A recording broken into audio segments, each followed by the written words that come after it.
High in the hush of the moonlit forest, where silver light tiptoed between the trees, the world was tucked in tight and dreaming. Every leaf, every pine cone, every tiny sleeping mouse, all but one little owl.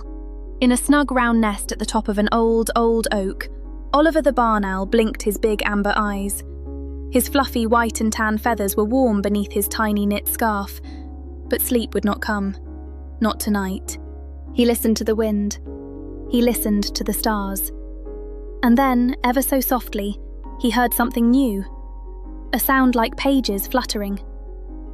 Whisper, whisper, turn. Whisper, whisper, turn. Curious as only a young owl can be, Oliver hopped from his nest and spread his small downy wings. Down through the moonbeams he glided, following the secret song of the pages. The sound led him deeper into the forest, past silver ferns and sleepy fireflies, until he came to the trunk of the greatest oak of all. And there, glowing gently in the bark, was the shape of a little book, a knot of golden light no bigger than his wing. Oliver reached out one careful feather and touched it. The bark began to spiral, slow and quiet as a yawn, opening like the cover of a storybook. Warm, honey-coloured light spilled out into the night. Inside was a library. Oh, but not just any library. Shelves climbed up and up higher than the stars. Lanterns floated like fireflies. Books drifted softly through the air, their pages whispering hello. Spiral staircases curled into the hush above. At the heart of it all stood an ancient great-horned owl, with round spectacles perched on his beak and a deep velvet vest the colour of midnight. This was Professor Hoot, the kindly keeper of the secret library, and he had been waiting, it seemed, for a small visitor just like Oliver. The professor smiled and beckoned with a gentle wing. He led Oliver to a low wooden table, where a single book lay open, its pages blank and waiting. As Oliver leaned closer, the pictures began to bloom.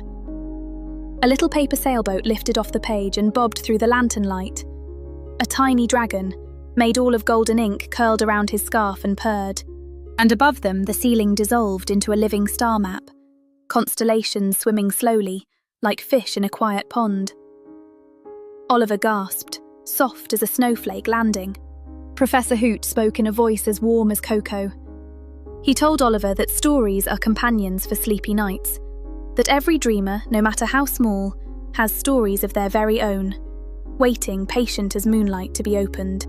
Then, from somewhere high among the floating shelves, a tiny book drifted gently down.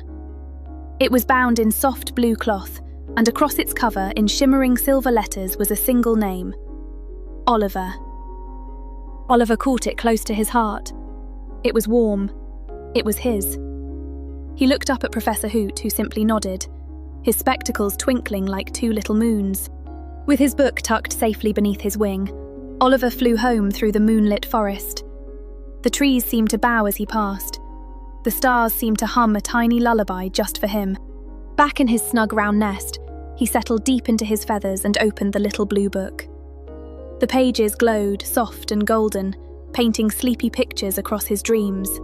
His amber eyes grew heavy.